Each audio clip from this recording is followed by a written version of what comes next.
Say have fun in your podcast. Say I love you. I love you.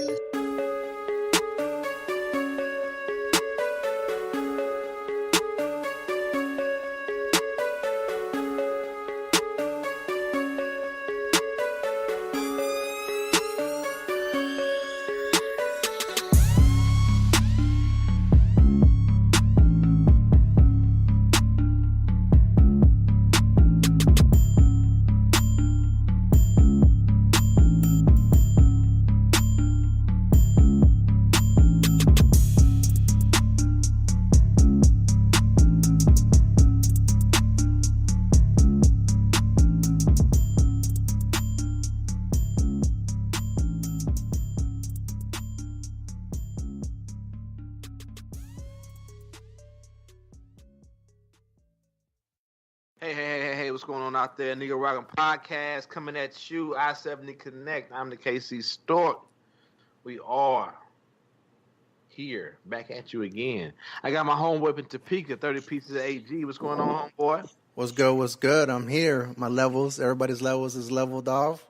Now, Good. Your levels is always at fucking 10,000%. Okay, as long as you ain't got that fucking sound machine this week, we'll be good to go. Petty. But anyway, yeah, man. Once again, as always, we blessed to have a full house. We got the Brothers of Doom, the Twin Towers of Power. We got Joe, Jeff, and James. Big James in the house. What's going on, fellas? Greetings and salutations, brothers. Once again, back at you. Back at you. And last but not least, man, we got the most deadliest nigga in the game. 10 meters himself, dog. Because 10 meters mean we putting a dot on your ass. What's going on, pimp? Ain't nothing going on over here. Dog, if we ever call a 10 meters on you, dog, you just might as well just go ahead and put them hands, cross your fingers, and just pray to whatever God you believe in, dog. Cause if we walking 10 meters, just pour a drink, nigga, and say goodnight. Good night. Ain't nothing gonna stop us from throwing your ass up. But yeah, man. Hey, welcome, fellas. Welcome. Always glad to have y'all in the house, man. So let's get started. Later start than usual. We all got on. Frank was doing his usual, playing with balls somewhere, breastfeeding somebody else's baby. I don't know what was going on across the street. We're not here to judge. We are a very open and welcoming podcast here. But let's start with we're gonna roll into the news. We're gonna roll into what? Nah, man. See what's happening. The check-ins. The check-ins. You do that, but let me talk. So we're gonna start from not so much the bottom, but the last person say hello. So what's going on, Anthony? Man, checking in with you. How you doing, pimp? Oh, I'm doing just fine. Getting ready to go on another trip. I'm going to visit the lovely Colorado land and partake in some of that good old sticky icky. Sticky icky. Why even smoke when you can just eat the candy? Well, that's true too. You can do that too. I mean, this is broadcast out for public consumption. We've already gone over this. This can be used against you later down the road. So just putting that disclaimer out there. He got glaucoma though. But I do have glaucoma. He got glaucoma. He got condition. Okay. Hey, you know what though? I could refer you back to another episode if you want to. We have enough now. We've done enough. So okay, Frank. Just because you moving bricks throughout the motherfucking continent, we can't talk about our lives. I'm just saying though. Yeah, what about your bricks though, man? With your bricks, nigga. Anyway, hey, thank you, 10 meters. Thank you for coming through. We appreciate you. Thank you. For the record, I have no idea what 10 meters is talking about. Hey, why are you so scared right now, bro? Because everything. This is for public consumption. Deportation, Frank, or some shit. Hey, you never know, bro. Hey, they tried. Hey, a couple of weeks ago, they tried to deport a U.S. citizen because they didn't believe that he was a citizen. So, hey. And a couple of days ago, a nigga couldn't cash his check at a bank. So, yeah. There we are. What are we going to do about it? I don't know. God damn. Fuck everybody. Hey, anyway, moving right along. Big James, what's going on, man? How you doing, pimp? Oh, I'm straight, man. Another day, another dollar. Chang. Right. I mean, honestly, it's about the same as it was last week. You know, like I said before. Hold on. What? What's that at the bottom right-hand corner? What is that? What? Did you get yourself a microphone? Dude, we discussed this last week. Look at him. Look at him. I had a mic last week, man. You way behind. You're a week behind. You know, Frank, doing lines of cocaine. Lines of cocaine. It must be the cocaine. It's gotta be the cocaine. I'm just saying. Hey, congratulations, though. I'm happy for you, though. You know, that's a big, big step. Damn. Big step. Oh, that's some shady, nigga. Why he? That was straight shade. Oh my Very, very What the shady. fuck is That was straight up shade. God Cool, damn. bro. Damn. This man who gets his free time to come onto this podcast, that he had that Right. like he Frank was late today, so Yeah. now he's gonna try to kick dirt But on not me. even that. Not according to this podcast. Right. I don't want to be the voice of reason. Fuck y'all. I'm out. Right. That's a capital investment for the betterment of the show. I know, nigga. Right. I'm trying to give him. Put money behind it. I'm giving credit. That's love. Game. That's love. This kind of nigga be like, oh, you got some new shoes, baby. Good for you. No, real talk. That's new shoes. The real talk. Real talk. My girl basically thought I sounded like shit on the podcast, so she got me a microphone so I wouldn't. There you go. No, that's look. Hey, marry her right now, nigga. Right. That's on the way. Shout out. You know what? Shout out to James' girl there. Shout out, bro, for real. Shout out to Monique. I mean, basically, right now you got to throw all the comments away, just come at her raw. See, this is why the next episode that we do, and we do the year review, we have an award called the Roger. All right, dude. So, Shut your mouth. That's how you show love, dog. Put your seed in them. my bad, James. I'm sorry, James. I shouldn't have interrupted you. My bad. That's my fault. That's my fault. Move on. That's on me, bro. That's on me. I appreciate it, pimp. Hey, Who's next? Joe Jeff, what's up, pimp? What's the deal, man? Oh, all good, baby. All right, man. It's last day, man. I got rid of them kids, man. Get rid of them. Yeah, man. I ain't got to see them for about 2 weeks, man. So Christmas break. So is it okay Yeah. if I call them nigglets and you don't? I think it depends on the child.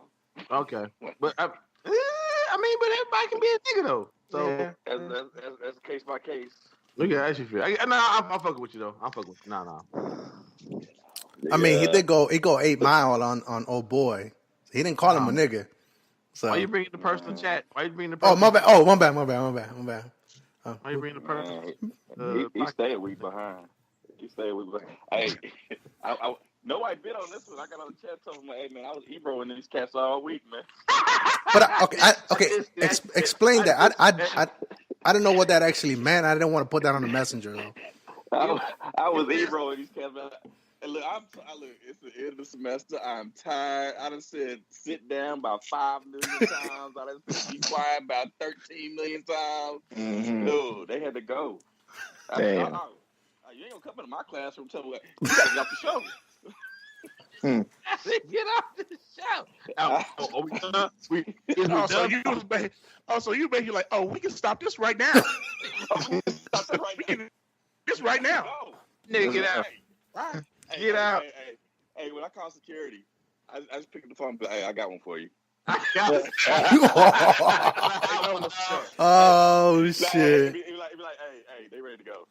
Right. They ready to go. SWAT be up here in a minute, man. So Wow. Get your goodbyes out, nigga. Yeah. They was getting Ebro, bro. Hey, but salute though, man, because I know we said it before, man, but teaching, dog, that's a hell of a position, dog. Unappreciated and throughout society, it's not very well respected, but it should be, man, because motherfuckers, people send their children every day to you to educate them. At the same point in time, they don't respect what you're trying to give their children, man. So always salute, bro. Mm-hmm. Appreciate it, man. Mm-hmm. What's up, Frank, with your late ass? How you doing, bro? Listen, according to this podcast and this recording, currently, I'm good. I'm on time. You on time for what, nigga? We started. We started according here. to us, We the started time here. people's other podcasts, nigga, I'm here. You late. I'm here. At least 45 minutes. Nah, it ain't 45 minutes. Come on, bro. 45 minutes. You went. It's like nigga, 10:08. I called you. I was. We call. We email. We send smoke signals. We Hey, speaking of that, my wife called. It's like, why is Joe texting you? It's like, dog, you had us out here like a bunch of side bitches trying to hit you up. Trying to hit you up. Like, where you at? You said you was coming through. I know you with your wife, nigga, but you said you was coming through today. Right. Yeah. Nah, everything's good. You know what I'm saying? Just putting in the last bit of work, effort in at actual work.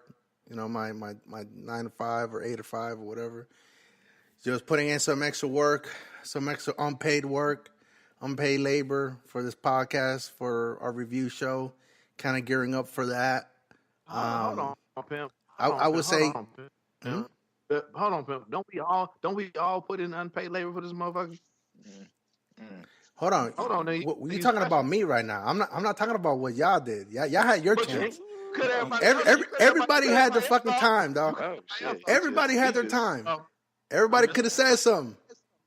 But so I'm saying something, nigga. You cut everybody else off. Don't we all put in right now? I'm not getting paid for this motherfucker. No. Oh, speaking of which, I gotta talk to you guys about that offline though, about monetizing. We got our first offer, so it's probably like it's gonna be pennies. It's gonna be pennies, but ain't no bees.com, nigga. Yeah. But no, you know, just putting in. CTC, nigga, cut the check, nigga, cut the check, nigga. Cut that. That's right. CTC out this bitch, cut the check, nigga. No, but we got 3 words for you. Cut the check. Tell Donald Trump we be at the White House tomorrow. What's up? Yeah. I'm joking. We're not but it's so we, you know, just putting in that extra work, just like everybody else, and hopefully, you know, when we get to that review show, we'll see the fruits of that labor and all that work and that research and all that. That's really just been excited, man, to see. You know, I was just in that review, doing my reviews and all that stuff, and getting all the sound bites. You know, I've noticed that we started the year at episode 39. We're at 69 now. This will be episode 69. That's a hell of a feat. Favorite positions. Huh? Keep going. Oh no, so in their jail with Tekashi, nigga, that's spooned up with a nigga in the cell, nigga. That's your. I guess this is our 6'9" Tekashi. I guess. No, but I mean, I just want to before we go further in this episode, I want to say thank you to you guys for making it happen, because you could tell from September on to now we've been more frequent, more consistent. Even though the episodes and the recording time of recording it may not sound the greatest, it may not seem like it's going to be an entertaining episode. Going back and listening to it and hearing it, I still crack up. I was listening to episode 39 or episode 41 with you and Joe, just talking about that dream team, the wet dream team, about the kids. But even though it was a relevant topic and it was, you know, you guys had your own opinion, but it was funny at the same time too. It was entertaining. It wasn't boring. So I thank you guys. I thank all of you guys. You guys have put in as much work as me and Wissa have put into this podcast as well.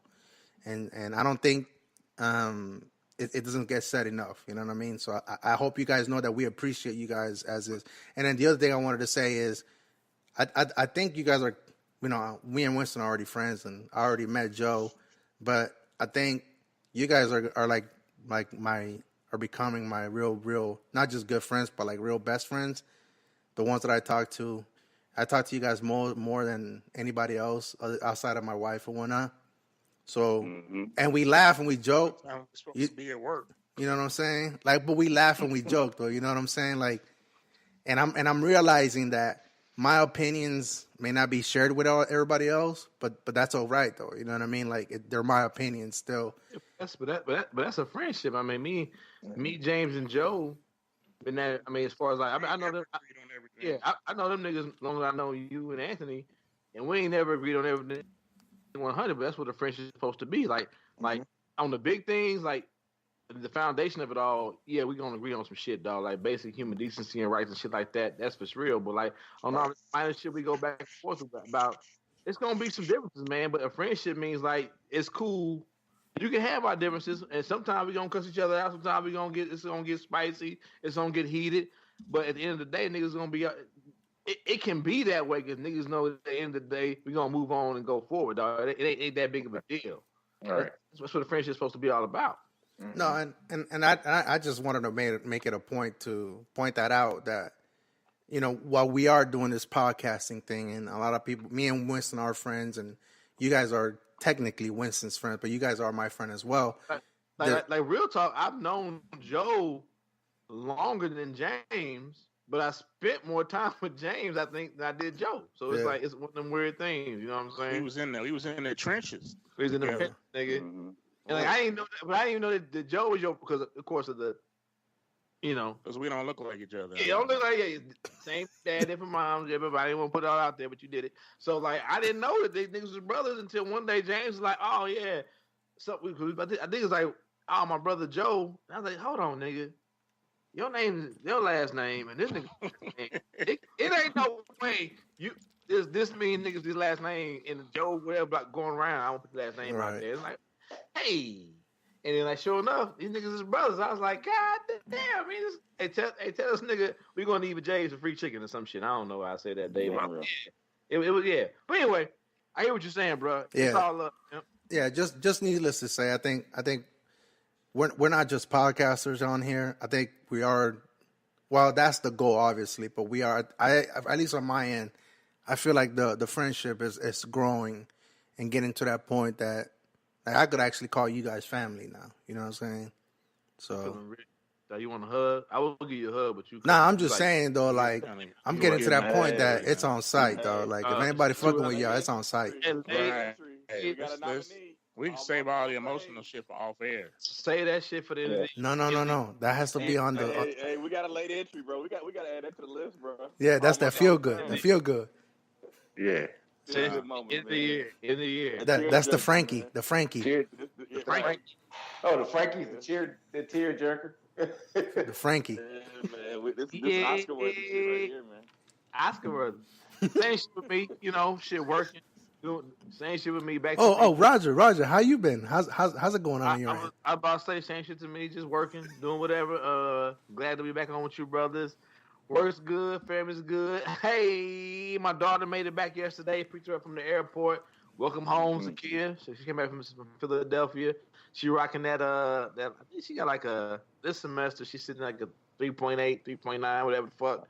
But she doing good out there in Philadelphia, man. So I mean, she be telling me thank you for whatever lessons she got, but she put all that work in every day for herself. So hey, you trying to get the award now? I mean, no, I'm just saying I had my daughter home, bro. She's in Philadelphia, and all the weird bad things that happen to young women, specific a lot of times black women out in these areas of the world that are far away from home. I'm happy it didn't happen yet. You know what I'm saying? Or hope it doesn't happen. I don't want to say yet. But yeah, I'm just happy she had a good experience, man. Her first semester in college away from home. Yeah, we got to explore that one day. Just what you say, Joe? Yo, is she gonna? Is she hooping or is she throwing or is she doing anything athletically? Or is she just gonna do the academic thing? I mean, she got like a 4 academic scholarship, so she just straight doing that. Yeah. I think she said she wanted to like get the experience of just being a student. But I think they have a club team as far as basketball. So she said next year she might try out. Oh, okay. Is she gonna pledge at all or anything? I think she might. I mean, she would talk about it by like her aunt, my sister Sylvia, who's been a big influence in her life as far as a woman, and of course my mom, her grandma, they both Delta, so she's been talking about throwing around being a Delta because she want to keep it in the family. And, I mean, that's cool. If she want to do it, that's fine. That's cool. But if she don't want to do it, that's fine. But I think she want to do like some of like I don't, I'm not deep into like the medical field as far as like the different fraternities that or sororities that go on and that shit. So if she wants to get involved in that shit, that's fine too, because she wants to be a pediatrician. She wants to she's trying to get her major in biology, minor in Spanish, because she wants to serve underserved communities throughout the U.S. Salute to her, man. I mean, of course she's my kid. She want a little I'm a poppy. dog.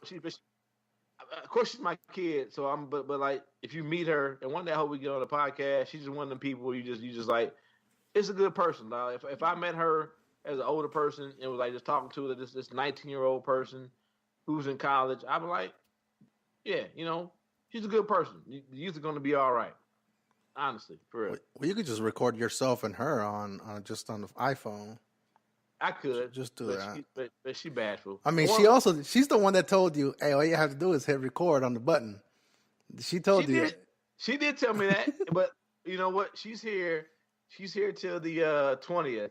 So Mm-hmm. I think we will. I mean, and like I said, she's a little older, so we can probably sit down and have a father and daughter episode. But that's something different. That's what's Everybody up. here for that. And also, hey, shout out to ADA. She made it to Nigeria. She's over there with her people right now, having a good time. So shout out to her. Happy that she made it to her family's place of origin. So breaking news. Breaking news. Cutting in. What's happening? Two people talking. The government shutdown has begun as a midnight deadline. Ooh. So the government's officially shut down. He didn't get his wall money. Okay, I'm done. Right. Okay. So I like it. I knew you guys wanted. All right. When I appreciate. I mean, Frank got a job. No. Okay, so everybody, I'm safe. You said the government didn't get shut down? It did. It did. It did get shut down. Yeah. It has officially been shut down as of 3 minutes ago. So real quick, look at that. Before we get to look at the optics though. Like Barack Obama was in there trying to prevent a shutdown, and people shitted on him. But you got President this orange piece of shit talking about, I want to shut down. He's proud. He's a proud shutter downer. This is the third number 3 shutdown this year, this calendar year. Wow. The third partial government shutdown. And as an Army reservist, I'm like, okay, But as a dude who has kids with a woman who is a government employee. Mm-hmm.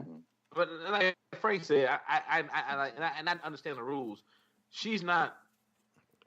We're not affected by it. We're not affected by it. She's not affected by it at all. But it makes me think about like her and other people that in that building who are affected by it, bro. And this is like, what the fuck? So real quick, I'll give you guys a quick glance. I don't know if you guys know about it. So you have appropriated funds and unappropriated fund.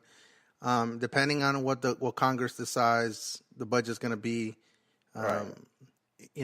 some agencies are funded up to 5 years in advance, 3 to 4 years in advance, 2 years in advance. The VA themselves across the board, we're on advance appropriations 2 years. We're funded 2 years in advance, and that's just because of the nature of our mission. We're a hospital. We're providing healthcare. You just can't stop that, even if we all run out of money. The money's already set aside. So there are agencies, mainly law enforcement, security types of agencies are the ones that are being affected by this, which again leads to Trump's base, basically, like the law enforcement, the hard line, the hard right, and all that stuff. So those are the ones that are being affected by them right now. Mm-hmm. But at the same time, remember that $1,000 check that he gave you last year at this time? Mm-hmm. I hope you guys saved it. Just so you know. Look, before we get into the topic. Let's not get too deep. All right. I'll say this last piece before we get into the topic. Hey, for those that are keeping track, so this week, so you have 6 organizations that are under investigation under Trump that are Trump affiliated. You have the stock markets with their worst, not only week or 2 weeks, but worst month in like over a decade. Yeah. Today on Friday, they closed the Dow closed 500 points less than it started. It's the worst day in the last 10 years, in the last decade, individual day. We have a chief of staff that was quote unquote resigned, let go, and Kelly. Yeah.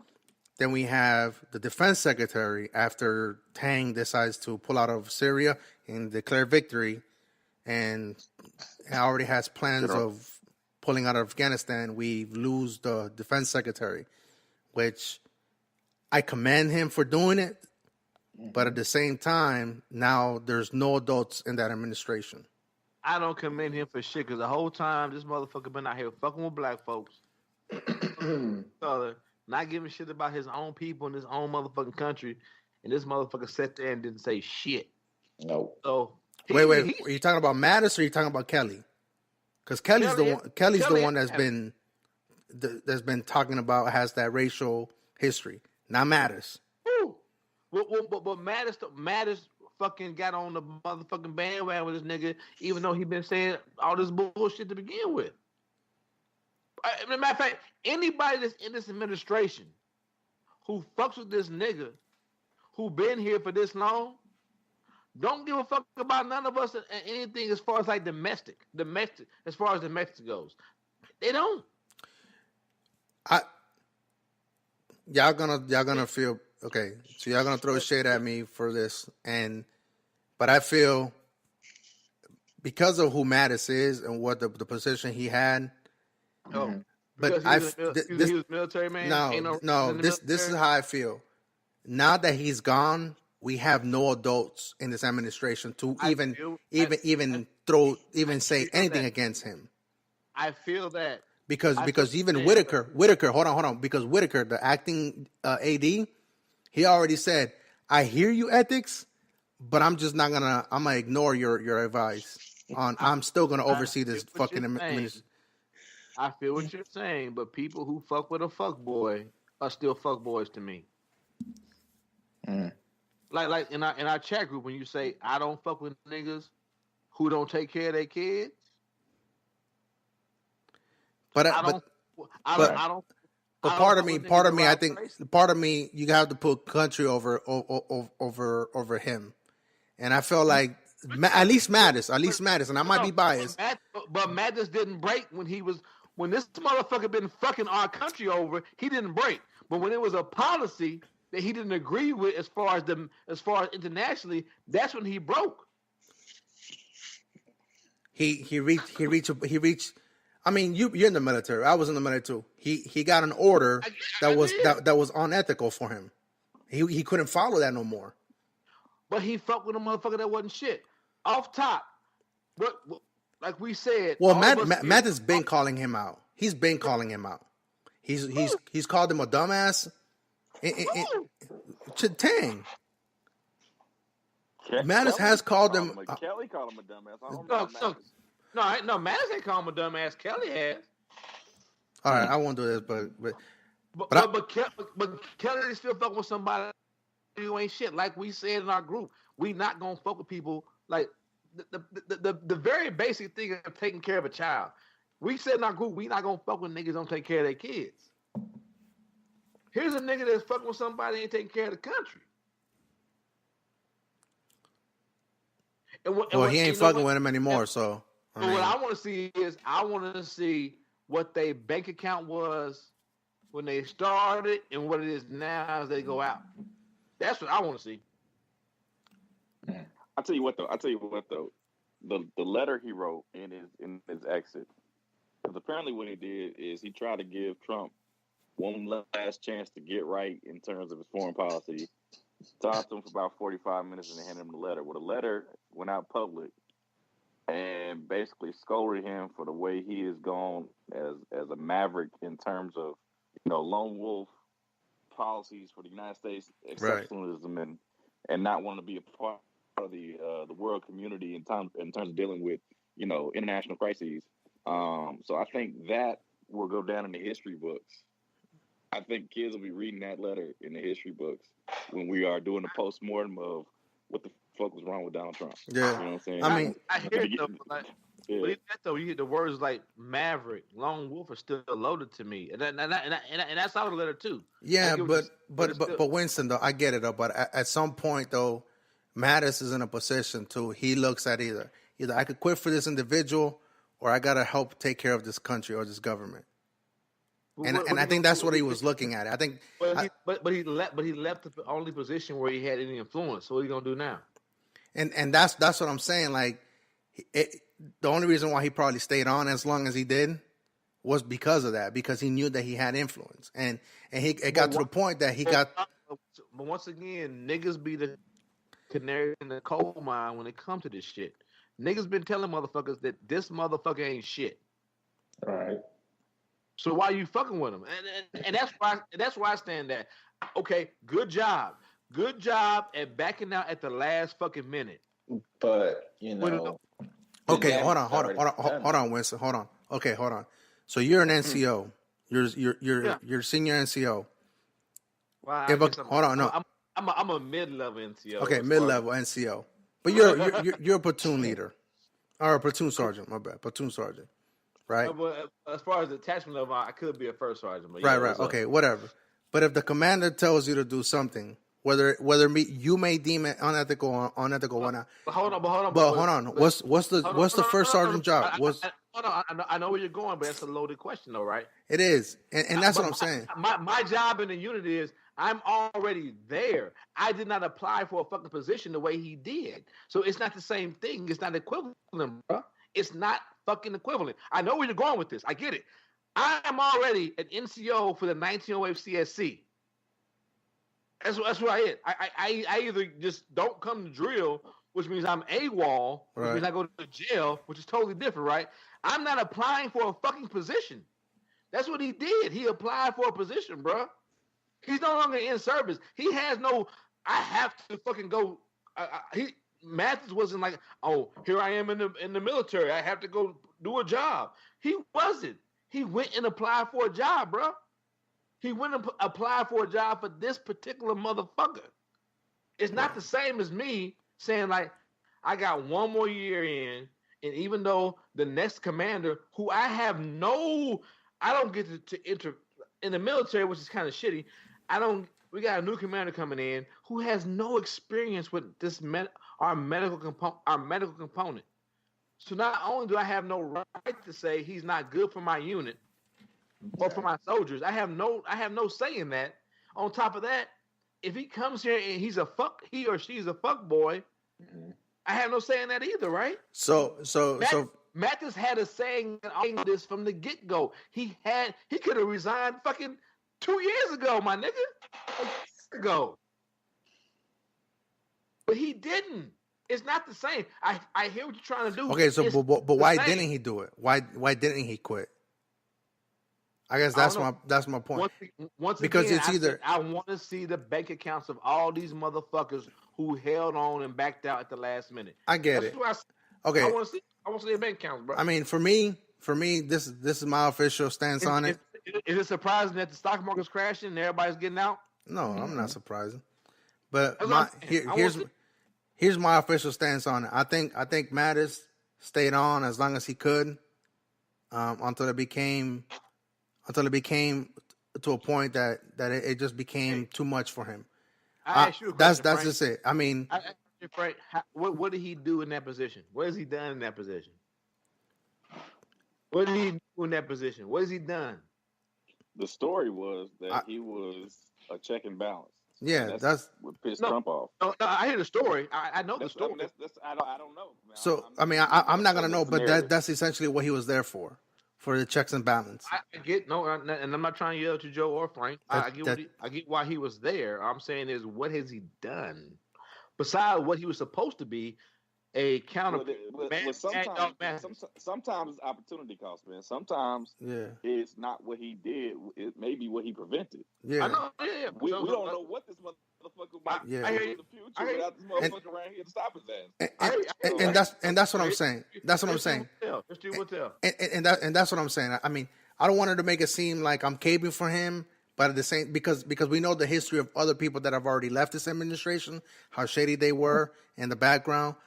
But I feel like at least Mattis was there for me. It was like he was there for preventive measures, like to prevent shit from getting chaos. I'm starting to feel like you was a Mattis fan before he even got on the team, though. So no, I'm just saying. I mean, he got confirmed too. So I mean, he got confirmed for some reason. I mean, A lot of people get confirmed. Brett People- Kavanaugh got confirmed, nigga. What does that mean? Nah, but that shit was straight up bullshit. But dog, but according to what you just said, Brett Kavanaugh got confirmed too. He was confirmed. I'm just saying, nigga. I guess based on your logic, everybody that's in this administration. okay. Based on your logic, everybody that works in this administration ain't shit. Yes, thank you. I'll stand by it. That's what. Well, you want me to say that's no? Fine. No, that's fine. I mean, if that's your stance. That's your stance. I don't have to agree with it. I concur. Really, there's really no standouts here in this old Trump administration. Period. I know it's easy to. This is the thing. I know it's easy to throw shade right now, but I can't. I can't buy the fact. No, but I can't buy the fact that everybody in this administration is not doing a good job.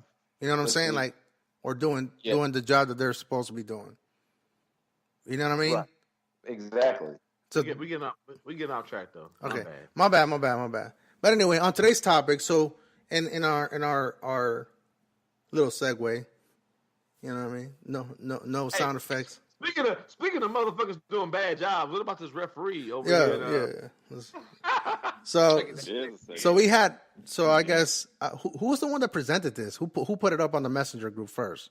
I think James put it up, but I was like, I was talking about it on the on Facebook, like and literally like 10 minutes before James put it up in our chat group. There's a Sergeant Holiday who's in our unit. That's the one I was saying. He's he's a state champion in Kansas. He's wrestled collegiately. He continues to train and also coach MMA wrestlers, state level, collegiate level, in like around Kansas. That whole like Fort Riley, Manhattan area. That's where he has like a little gym, whatever. So like before I said you know how shit gets out there and niggas like they in full rage and you find out like you shouldn't be mad about this. I was like, hey pimp, before I get mad about this, what's your opinion on it? And then like and I can go, I can pull can pull our chat up. I don't want to because I'm lazy. But anyway, for the most, I'm gonna pull it up. If you want me to for like quotes, I can. But for the most part, I mean, I think it speaks more to, and we can talk. We can get into how we feel about it. I think it speaks more to the national rules versus state rules, also versus like local rules where individual referees are allowed to impose how they interpret the rules and the laws. You know what I'm saying? How all that can fuck all of this up. Also, you talk about specifically a referee where I think it's like, is it New Jersey area somewhere where he was like, it's New Jersey. Yeah, where like a group of people, parents wrote in and say, we don't want this nigga refereeing nothing out here ever again. Right. Yet he's still allowed to referee at a different level. And of course, if you go like, I never wrestled, but I played football, I played basketball. I've AAU, high school, collegiate level. I've had bad refs, and there have been refs where parents were like, "Going to write letters or whatever, blah blah blah blah blah, this and that." So I get that, but this particular referee who has we'll get into it, who has a history of some racial shit, it seems to be something else to it. So I guess that's the lead in, tie in, whatever we need for this, whatever. All right, so I'll be, because I know on the messenger we were all getting ready to present all sorts of arguments, all sorts of defenses, all sorts of cons and pros, and I did try to step in before we got a little bit further, because I didn't want to bring. I think I felt just like James, and I think Joe too. I think this conversation needed to be had. It's current, like James always says. It's current, but it's also relevant, and to the point that in the type of environment that we're in today as well. And then we have a former athlete. I think, well, all of you guys were athletes, weren't you? Not me. Okay, so Tim Mattis was an athlete. Joe ran track. I played football, collegiate level. Right, but you were athletes, though. James, I think were you an athlete at all?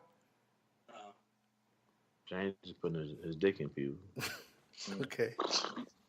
But all right, but we have different perspective, and we also have Joe. Joe, hold up though. But what I want to say is, I don't think you need to be any type of athlete. Yeah, not at all. Right? No, and appreciate this. No, and that's why I also want to have this discussion too on the show, because you have former athletes, you have people that aren't athletes, and you all have a former athlete that is also an educator and that is also an active coach on the high school level, that can speak to not necessarily the rule that we're going to discuss now, but just kind of like the experiences that they faced in the particular sports. As far as these athletes, as far as like rules, biases, and also how like a lot of times, like depending on where you at, who's refereeing or judging, how that can also take shape. Yeah. That's also true. But hold on. So before everybody gets their opinion, so what Let what's the coach speak. I know the coach is going to speak. Hold on. Let the coach speak. But the story is in New Jersey high school wrestling. I just said the story, Pam. Right, but okay, I guess. I'm going in. So go, Joe. Go ahead, Joe. So I mean, I put it this way: this is somebody's at fault. Somebody's at fault for this shit. This shit was embarrassing for the young man. It was an experience he shouldn't have had. He showed uncommon valor by submitting his identity to the team and going out there and then not only competing but also winning his match to have his team win. I guess it's a duel, but I mean, that kid shouldn't have had to go through that situation because somebody fucked up. So I think what we're here to get to is get to the bottom of who's at fault. And so what I see is a lot of people. I checked out the comments that I don't know if I can raise the volume, buddy. Hold on. Hey Joe. You know what? I realized that we didn't speak fully about what happened. So Frank was right. Oh, okay. I'm sorry. So I admit when I'm wrong. I admit it, nigga. Not to disregard what our current educator and coach as well has said. Nigga, matter of fact, nigga, I'm a coach too, nigga. So eat a dick. Sure. Anyhow, so we have a wrestling match, a high school wrestling match in New Jersey, in the state of New Jersey. It's just two rival schools basically, and it's a conference and it's a conference match duel. All right. Before the match goes on or whatnot, but I guess there's a stoppage because the referee may have noticed something that was either damaging to the other opposing athlete or whatnot, or just something of a concern. He stopped the match and he called the injury timeout. Injury time in wrestling, that's the only time that where either if you get a cut or a bleed, you have that time to cut it, or otherwise, if it goes past a certain amount of time, you basically forfeit or whatnot. So during the injury timeout or whatnot, or during the injury time, the referee makes the notion that his hair piece, because he was wearing a cap, was not within regulations. So the athlete took it off and was going to put something else on, but it wasn't meeting the standards of the law or whatnot, or the rules, right? So that being said, I guess apparently according to the article, the coaches and the individual coach they argued that.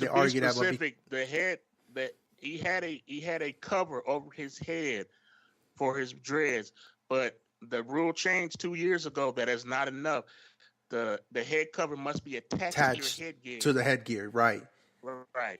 And because it was not attached to the actual headgear, he deemed it as illegal, and it was right? Not a legal covering. Right. And so they didn't have one, And so the only options on the table were to either forfeit the match or cut his dreads. And on the video, they did cut the dreads, but they didn't cut them all off. It's just the ones that were in front of everyone, in front of everybody. It was humiliating. In the middle of the fucking floor. It was humiliating. But the coaches did give, which this can be argued. The coaches did give the athlete the option of choosing what to do after arguing. And the athlete chose to cut the dreadlocks or whatever, cut the little strands. We talking about that though. That's like the false illusion of having actual choice. Okay. Come on, man. I'm just presenting what happened. That's all. The matches. No. My bad. I know Frank's not saying that. He's just presenting the story. I'm just saying. I should have said anything. Right. So he cut it or whatever. He came back, dominated the match, won in overtime. Boom, got the victory, got the points and the team ended up winning or whatnot. Now here comes the argument. We all seen the video, and I'll put this in the show notes. We've all seen the video. We've all reacted. I really want to get the opinion. So now we know the facts. We know that the headgear wasn't attached. It wasn't in regulations. The match has started. It wasn't that it was premeditated. It wasn't done before the match started. But at the same point in time, if anyone knows anything about wrestling, you just don't come in and have a single match. This boy, especially, you don't have a single match where the match you're wrestling in determines if your team wins. This is probably a tournament that he has wrestled. No, it's a duel. It's not a tournament. It's a duel. It's just school against school. So it's a duel. It's school against school. Match up people in weight class. Right. It's just school against school. It's not tournament. It's not open weight.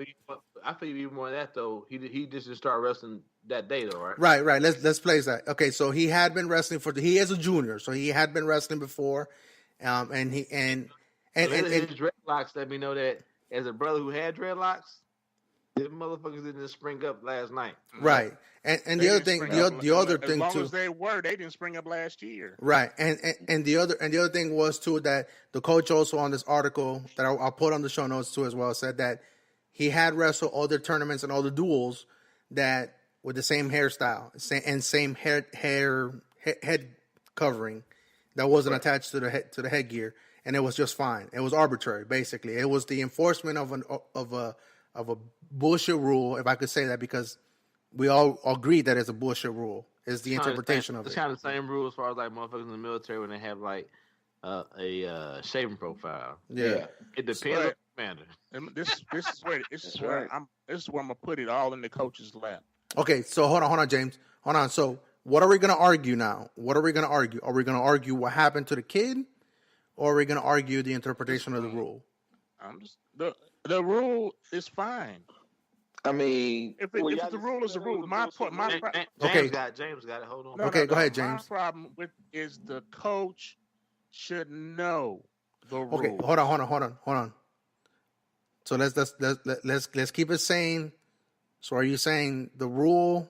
Or are you saying you're okay with the rule? Yeah. Okay. Winston, are you okay with the rule with the head covering? Here's my thing is, okay, I'm okay with rules as long as they are interpreted and they are. Well, I mentioned it. I'm getting to all that actually. Yeah, I know. If James, as long as we get deeper into it, I know where James don't go with it.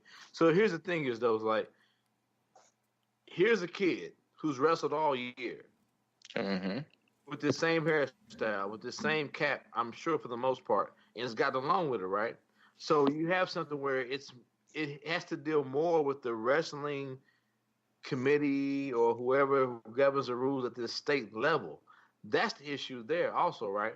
But also, and we can talk about it later on too, the coaches, and I get it. I get it as someone who's coached young men, and not to the degree that Joe Jeff has coached young men and women much longer as I have. But I get it to the fact where it's like you want to allow a basically, years old. So if it's me and this young boy, to me, I see him as a child. You want to allow a child to make a choice, but you have to understand, as a child is going to look at his teammates and say, I won't let them down. Okay. So to me, as a coach at that point in time, I would have said, hey, fuck this. I want to say fuck this out loud. We leaving. This shit ain't right. We getting back on the bus. Because you can't put that in the hands of a child. That's what that is a child. My bad, you're right. Okay. All right. So 10 meters. And again, we can expand on it, but I just want to focus on the rule itself. We have a rule that's in place, and everybody knows about it. This is this rule, as probably Joe's gonna attest. This rule is presented before the league even starts, and it tells them. And on this article, it tells them this rule's been in place since the beginning. It's just the enforcement of it. But this rule is also was only implemented in 2016, so it's not a long-standing rule. Just so you know. Okay, so I mean, it's basically what you're saying is this is a rule that, regardless of how long it's been in place, it's been established. It's been voted on. It's been Let me give you some insight on. All right, hold on. We'll go to Joe. We'll go to Joe. We'll break. We'll go to Joe. Go ahead, Joe. So when there is a new rule, now I'll tell you how it's been in recent years in Missouri. So the State Athletic Association makes you take a test every year. Okay. And so for us, and I assume that what we're doing is probably in line with what people are doing around the country.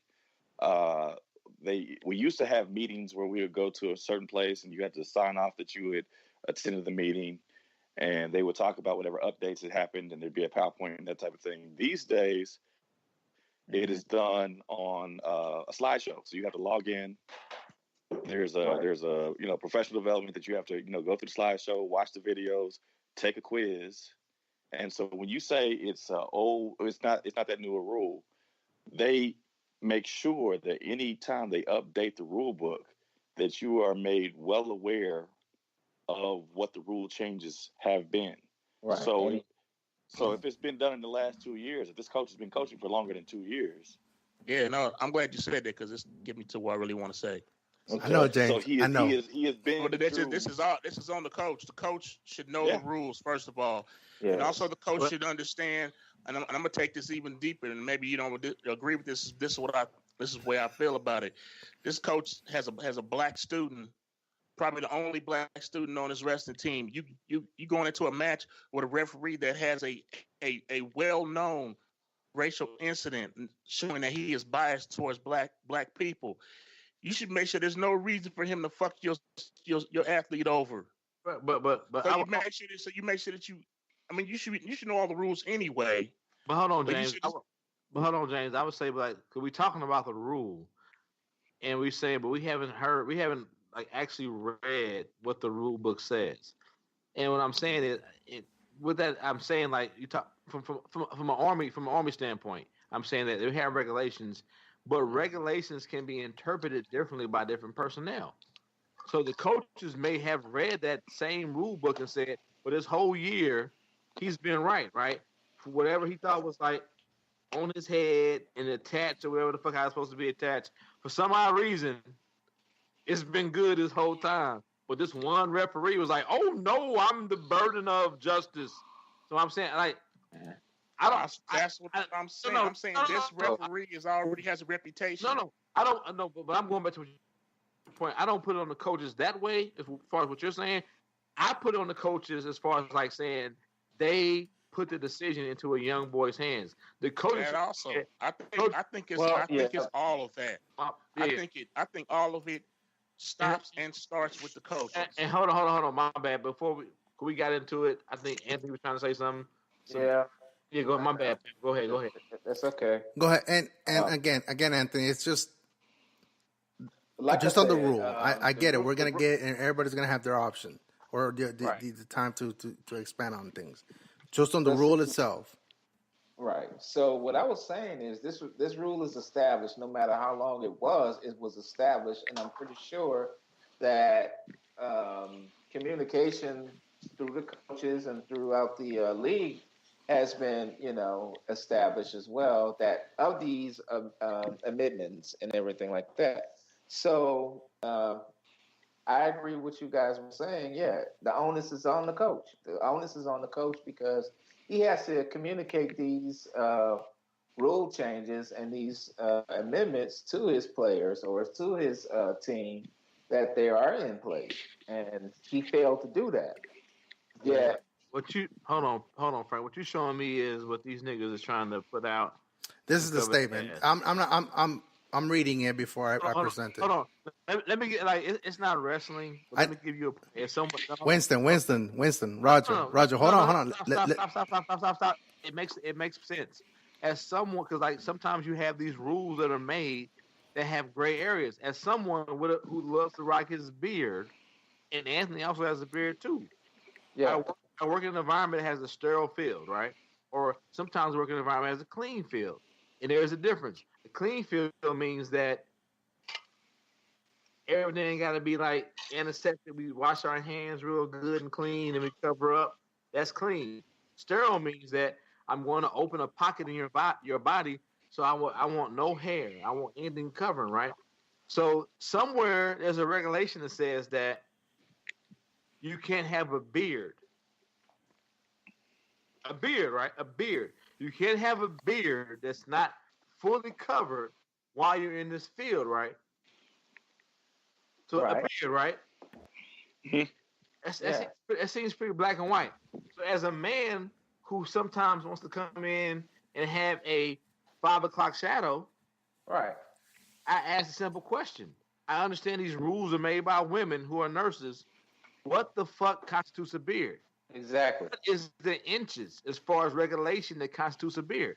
So that goes into this though, where you make these rules with people, but there's no specific boundary as far as what constitutes what's right or wrong. Right. All right. Okay. Let me speak. Go ahead. Go ahead, Joe. To that, because what I read is that the rules. So if you're looking for degrees of variation, the rules stated. Now, I didn't go into the New Jersey State rule book. I did peruse through the Missouri one. You know what I'm saying? Mm-hmm. But what I read is that if it came down past the ears, that was the cutoff. The what? I hear the ears. The ears. So if it comes past the ears, this is the line of demarcation. Where if it goes past that line, then it needs to be addressed. So if he pulls it up, then it's fine. It has to be. He can have dreads, but they have to be within, as James stated earlier, they have to have some sort of, I don't know, wave cap, whatever you want to call it. I don't know what it was. But it has to be attached. The length, if the length is at his ear, below ear, whatever, then it must be covered. That's the rule state. Yeah, but cover. And the cover. Go ahead, Joe. My bad. And the cover must be attached to the headgear. He had the cover. Mm-hmm. It just was not attached to the headgear. That's where the rep decided to. I hear what you're saying, though, but I'm saying, but also we get into rules. So if we're going I'm a big, at my job, it's a new place. You're trying to get a new lab opened up, and there's all these new rules that don't make clear sense. I'm I just need people to be consistent. And I'm an adult. I'm 41 years old. I'm if it's not consistent to me across the board, I'm not going to follow it. Here we are, this old ass institution that should have pretty clear cut rules to deal with things, and it's not being dealt with consistently. Let me speak to that one. That is my other point is that the rule is established and in place, but how is it being applied? Yeah. And if there's not continuity in its application, that's a major problem, and that's a problem here. That is a problem. It's definitely a problem. This is selected application of this by a known racist rep against a black student. What am I supposed to think? Go ahead, Joe. My bad. That is definitely the case. That it is inconsistent in the application of the rule. But the problem is that you've got humans who are implicating the rule. And different people read one passage. You get 5 people to read a passage, you're going to get 5 different meanings. You know what I'm saying? And so I hate to say that, but that's an old joke in cardiology. You give me 10 different cardiologists, you don't get 10 different diagnoses, but whatever. Mm-hmm. Most definitely. I mean, that's how that works. And so what I'm saying to you is we all know that in sports, refereeing can be inconsistent. These people are humans. Now, this dude is an asshole. And so one person's interpretation of the rule versus another person's interpretation of the rule may be separate. We know that if you watch a baseball game, the strike zone is going to be different from day to day. And what the coaches at the major league level do is they don't only scout the other team, they're going to scout the referee. But the umpire that's behind the plate. And yeah, but that really applies, man. But Joe, really applies here. It's completely applies. But Joe, I hear what you're saying though. But this dude wrestled the whole season, right? We know who this referee is. But no. That's what I'm saying though. I hear what you're saying. But it could be different if he was going from one tournament to one tournament to one tournament, and there was all this fucking confusion. But at this specific tournament, did he enforce the rule? I don't know, because like you just said, I'm telling you, the rule as I read it was if the hair is below the ears, it has to be put up on her cap, and that cap has to be attached to his headgear. But the kid had was not attached to the headgear. You want to forfeit, or you gonna cut the hair? They didn't have a replacement cap that was within regulation. Hold on. So from what I see, the official enforced the rule. He's an ass. He may have gone above and beyond. So it's the one time for you the racist wins? I'm not saying that racist wins. I'm saying to you, obviously he lost because the motherfucking team won. Well, no, he didn't lose. There's a young boy who was put on display. You look at the image of the picture. Like that's another. I heard what you're saying. And I think this gets back into where the coaches are. Look at the image of this young boy who looks like a young black man at a goddamn slave auction, getting fucking prodded and cutting his shit cut off while everybody stands and watches him. Nobody. That black boy may have won, but you saw how dejected he was. He didn't. Yeah, I understand all that. I get all that. I said from the beginning, somebody's wrong. Somebody's wrong in this situation. But here's my thing. We as a people are so quick to call the race card and jump down somebody's throat. But Roger, let me get it out. Let me get it out. It's the race card though here. Let me get it out, Roger. Let me get it out. Get it out. My bad. You're right. My bad. We are so quick to call the race card. And I'm not saying that race is not a factor here. I'm saying I've gone to when I take my teams into the city and compete versus when I go out and take my teams into the rural communities and compete, it's officiated completely different. And my team is scrutinized way differently when we are in one environment versus another environment. But what I'm saying to you is I know when I'm heading out to that environment to prepare my team to be ready for those circumstances. You know what I'm saying? So this official did not. That's why I put it on the coaches. Well, hold on. Whoa. Let me get. This official did not officiate the way the one at the last meet did, or the one last meet before him. But what I'm saying to you is because we got away with it all season is not a defense. Joe, we were able to get away with it last week. Joe, all I want to say is, how did the coaches know they're gonna pull the racist ref? You know that it's an eventuality. No, I'm just saying, how they know it's that? It's an eventuality. I'll let you. Roger. Joe, I'll let you talk. Joe. Let me answer your question. I'll get you right back. It's gonna be a quick answer. If you stay ready, But all I'm saying is, bro, I've heard you say on this many times. Just because it's a law or a rule, don't make it right. I've heard you say this many a times, my nigga. Okay, so are we arguing the rule? Are we arguing the implication of the rule? All I'm saying is, so this one time when this boy has been allowed to wrestle with this headgear and been above the law, been above board, but all of a sudden, when it's this one time when his team needs this win, what makes you think he was above board them other times? He just wouldn't call for it. I said above. If I throw a pitch off the plate and that motherfucker is. But once again, you talking about versus like what I see is a strike. versus as what I don't see as a strike versus as what I interpret as the law. I mean, I don't get what you're saying, bro. I'm saying to you, just because I've gotten away with it doesn't mean I was in the right. And just because I'm not a racist. I got kids that come to school every day, and the rule at the school is these girls like to wear them little ripped up jeans to show their thighs and all that type of stuff.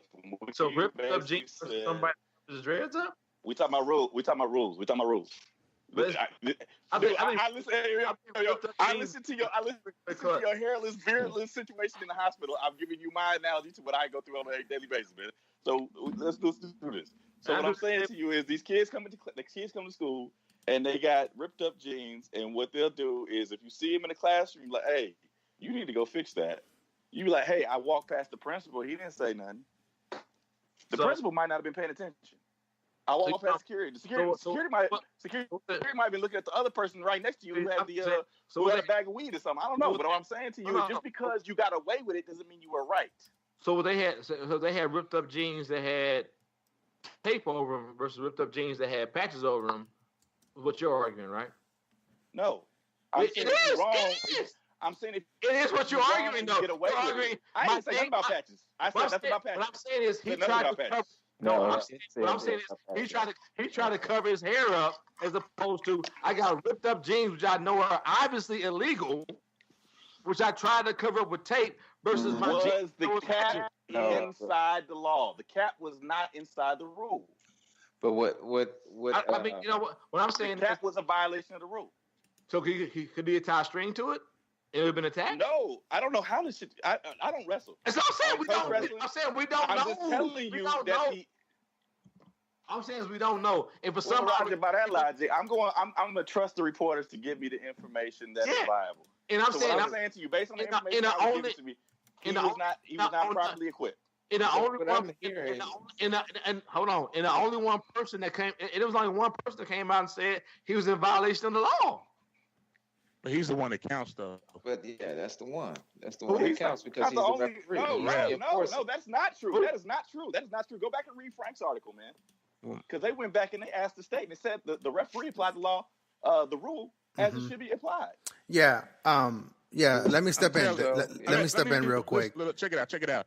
That's it. And this is really my final point on this. Actually, it was that the referee applied the law the way it should be applied. And the coaches set this young cat up for failure. It's on the coach. I've already they knew. No. They set this dude up for failure. I agree with you. They know that that's against the rules, and they've been sliding through. But you never know when that shit was gonna come back and bite you. That's not on the kid. That's on the coach. And now this whole debacle happened because we know what this ref is already. Everybody knew who this ref is. Whether you draw him today or you draw him next week, you draw him next year, you're gonna see this dude eventually, or any ref that might decide to apply this rule at an inopportune time for you and your team. So you make sure that you are in compliance all the way around. So there's no excuse for anybody to screw you. That's the bottom line. That is the if bottom you stay ready, you ain't gotta get ready. That's the bottom line.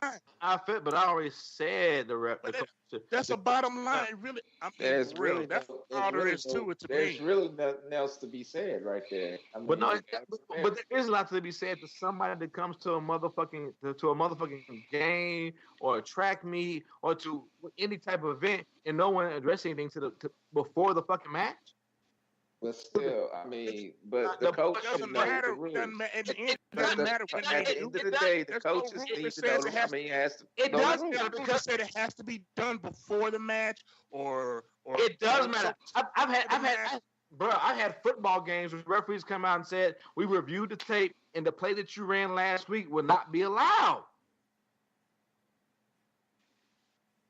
Once again, I'm saying is this nigga didn't grow dreadlocks over the last fucking week. Somebody should have came to the coaches of the boy prior to the match and said, before he even stepped out there and said, he can't wear that shit. You know who did?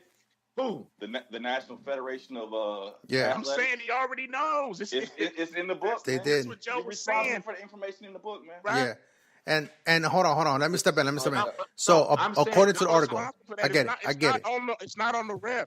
No, okay, The all right. responsibility is the coach. All right, hold But on. actually, it's on the refs to enforce the law, right? All right. They And are he there to enforced it, enforce the unlike law the and all people that stuff, but who his predecessors. But peep game though, just like and Joe, you could probably attest to this. Look, the rules, just like how you said earlier before, that you guys take this test and you guys gather with each other around or whatnot before the league even starts, or you start league play or whatnot.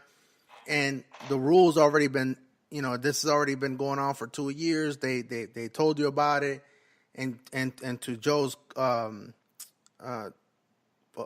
opinion is, the rules coming. Just because you got away with it once doesn't mean that you're not following the rules. You know what I'm saying? It just happened to be the individual, but at the same time, it's like you got to think. They've already like the coaches knew about this rule. I'm reading this further, and it's a simple thing of like it's the same thing as about a kid properly shaving. Robert said, if a kid hasn't shaved, he has to shave before the match starts. Yeah. If he doesn't, he has a minute. So if a kid hadn't shaved before he came to that motherfucking wrestling event, they would have been alerted that you need to shave before you start wrestling. That's all I'm saying, bro. That's all. Let me tell you how that works. Right, up until he shaves. Is not going to go around to everybody on your team and make sure that your team is properly equipped. The referee will, at the beginning of the meet. Now, I can't speak to wrestling. I'm telling you track, okay? At the beginning of the meet, they will come out and they will say, make sure your team is properly equipped. And they will say, we're going to go by NHFS rules. We're going to go by Mejia rules, New Jersey State High School Athletic Association rules. And so you, as the coach, are responsible to know those rules and make sure that your team is properly equipped. If that kid had dreads out, that's not that referee's thing to go around to the kid. Then we talking about him then. But he didn't have dreads out. Hold on. Because let me be real clear. Let me be real clear. Personally, I had a motherfucker at districts about 2 years ago come for my kid in the same fucking manner, and because he started targeting, you know me, I get a little heated sometimes. This motherfucker tried to pull a rule out of his ass. Not you. Nigga tried to pull a rule out of his ass, and I called him on this shit, and I read the rule book, and my interpretation was different from his rule book. We got on the phone call the fucking state agreed with him. So then he started fucking with my kids. So my best kid had dreads. And so every time this motherfucker ran, he was watching because he was the best athlete at the meet. So every time he ran, this motherfucker counting his events so that he could try to catch me slipping. He made an announcement at the end of the meet, called me down. He said, your kid better not be running a 4x4, otherwise we're going to disqualify him from the meet. He's not going to stay. Well, so they will do that shit, man. These motherfuckers will look and plow your ass. So here, but it's on you, Joe, as the coach, to make sure that you know the rules and you abide by them and you interpret them correctly. And here's where I'm gonna jump in. Hold on, let me jump in. No, we can't jump in. Me and Joe have a conversation. No, you can't. Hold on. No, wait, hold on. No, I'm not. I got the New Jersey. I got the New Jersey state rule for wrestling. I got it pulled up. So in wrestling you have to weigh in. All right. So weigh-ins are up to half an hour before the match, the duel begins, right? The match begins. And so on here, on the New Jersey state rule book, it says the actual weight of each contestant must be recorded by weight masters or designee of the weight informed. An assigned official will check the wrestler for proper hair grooming, facial hair, and fingernail length. An approved hair covering, as per NFHS Rule 4-2.2, is to be presented at weigh-in. Here's the thing. Here's to Joe's point. Whoever, that's before. The referee is not present at weigh-in. The referee is only present at the match start. And that's all I was saying, that there's a body that shit governs this shit beforehand. Because when I was coaching my daughter's that body's name is the coach. Right. I get what you're saying though, but coach, hold on, James. I'm saying the body is the coach. Look at this next one. At these events, there are supposed to be people when the kids weigh in to say you meet the appropriate height and weight. Your hair is the standard, and this and that. That's all I was saying, bro. But the coach should be keeping you in. The coach should be keeping you in check. But if my kid weighs in and passes inspection, then what? But look at the next. Look at the next rule. Look at the next rule. people who are checking them in are other kids. But the next rule is. the JV guys who are. But now you starting to yada yada yada. But the next rule is wrestlers only in the weight room. At weight check, no coaches. It specifically says that. Yeah, so I mean that's fine. But what I'm saying to you is they need to know before going in. Exactly. Yeah, but how do I know if the rule book states that? But how do I know if the rule book states before I go into an event that everything should be checked prior to? Hold on. What? Because your equipment should be checked before. Just like the balls in the NFL are checked. Everybody's balls are checked. Every equipment is checked. Hold on, Frank. An assigned official would check each wrestler for proper hair grooming, facial hair, fingernail nip, and approved hair covering as per NFHS Rule 4/2.2 is to be presented at weigh-in. Right. So if I'm a coach and you niggas say I'm good to go, right? Then that's on the coach, right? That's on the coach. Not because the referee's not present. The referee's not present. Hold on. Read what the screen says, Joe. Read what the screen says. I listened to you. If you tell me my player is good to go, as he weighs in and approved, all his hair grooming is approved, we good to go, right? Should no ref should be checking shit because we passed the inspection, right? Well, the referees can check. No, they can't check, but the rule you just... So then what's your argument? The referees can check and they enforce it. All rules are not perfectly applied in every situation. We know that. Exactly. We know that. And I get that too. That's what I'm trying to say. That is why. This is part of why you have coaches. Yes. This is why you have coaches. They are supposed to. Right. You have coaches. But otherwise, you just run a bunch of kids out there. And it'd be chaos. You have coaches for things like this. Coaches are not just there to coach. You know that. I know that. But if I check my coaches in and your rule, if I'm a coach and I'm there and your rule book states once my kids, because when I coach my fucking Twins football team, they ought to have their names checked, their weights checked in a book every week. But there's nothing in these rules that I've seen so far that says if issue comes up after the weigh-in, a referee is not allowed to make a ruling on it. There's nothing that says that this is the final word. So, but in the book though, what Frank? There's nothing that says it's the final word. Hold on, but what Frank just showed us was that if they will check the hair, right? So they should be in accordance with the referee, right? Right, but what I'm saying is that if that perhaps that wasn't done to the full extent and it should have been. Right. So that doesn't prevent the later. Hold on, James. If the rule states that if they're going to be checked in, it should be in accordance with this rule, and it should be in accordance with all regulations. If you say I'm good to go, if you say my kid's headgear is good to go, the referee shouldn't matter, right? No, they are two different people, man. Somebody gonna call a ball strike. Somebody gonna call a strike a ball. If you find that in the rules, no one said yes no to my question. If the fucking regulation says one thing, if the regulation says everything should be good, it's not that black and white. No, it's not. I understand that. I understand that. But hold on, James. I understand that the black and white, but because it's not that black and white. Somebody got fucked over today, or yesterday, or 2 days ago. But like as a coach who's coached football, if I weigh my kid in, and you say my kid has made weight to run the fucking football, which is regulatory, and as far as like before you get to little league football, before you get to middle school football, if you say my kid is good to go, and then my kid's running the football, and all of a sudden one ref says your kid looks kind of fat, let's weigh him again. And now, yeah, of course, because he didn't drink a little wine, now he's 1 pound overweight. That means my kid is now legal? When he weighed in, he was legal. No, I don't think you can apply that here. It does apply that here. Here. Okay, dog. You're right. I don't think you can apply it here. You're right. One body. We're not talking about the weigh-in, bro.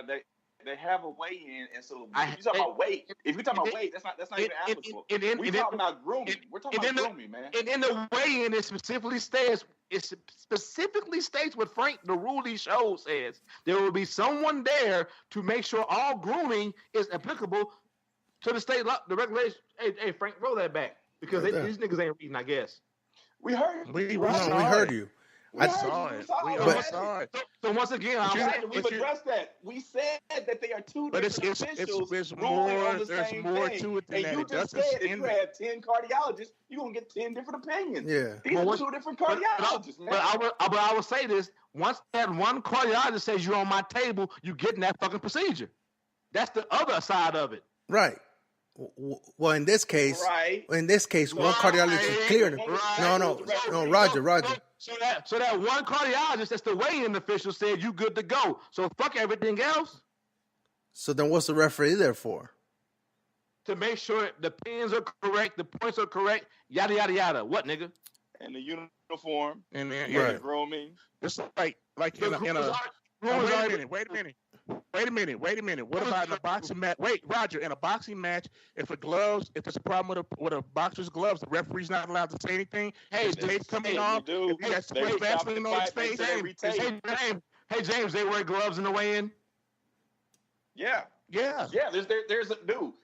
You're saying that the referee is only there to officiate the actual match. That's not true. Before the fight, they are in the dressing room. The official will go into the dressing room and check the gloves. I said the weigh-in. Dude, that is the weigh-in. You said we're not talking about apples and oranges, man. Go back to the rule, Frank. They said the weigh-in. Go back to the rule. We're talking about wrestling and all right. It doesn't stop and start there. Easy. I know it doesn't stop and start there, but as far as the hair, that's the way but that's the way you're stating it. That it stops and starts there, and if it doesn't happen in the weigh-in, then as far as the weigh-in goes. All right, I had to mute Winston. I had to mute him. Damn! I had to mute him. I know you mad. Hold up, dog. I know you mad, dog. I had to. Yeah, man. Look at connect your thing again. Going off right now. Hold on, because no one was getting anything in. Come on. He don't want to play no more. He took his ball and went home. Oh my God. Hold on. Connect your thing again.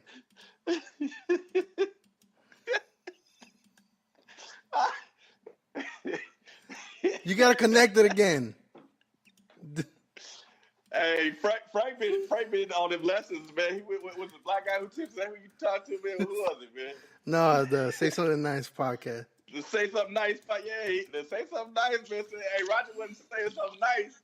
This is how you deal with it, huh? He ain't connecting. Hold on. He's off right now. What's up?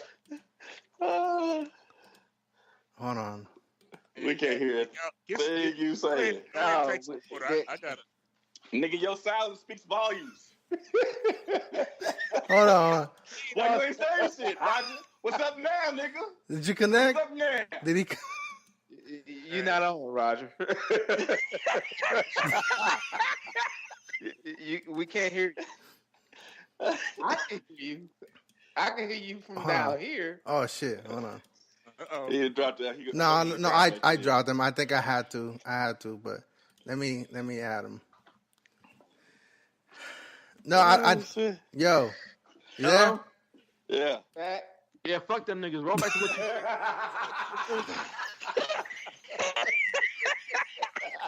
You gonna make up new shit.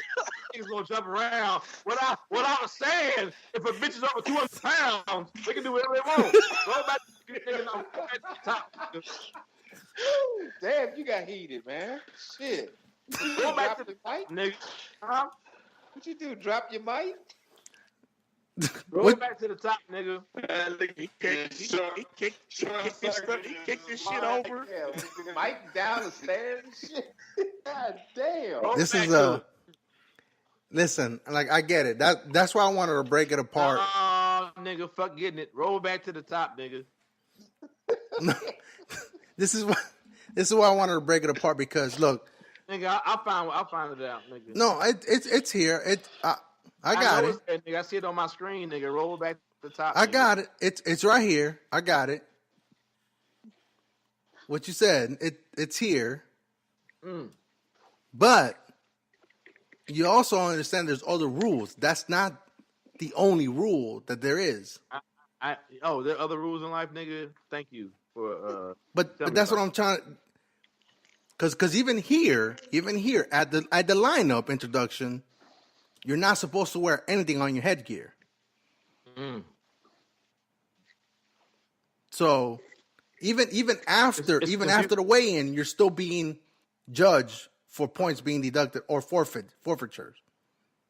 So even after the weigh-in.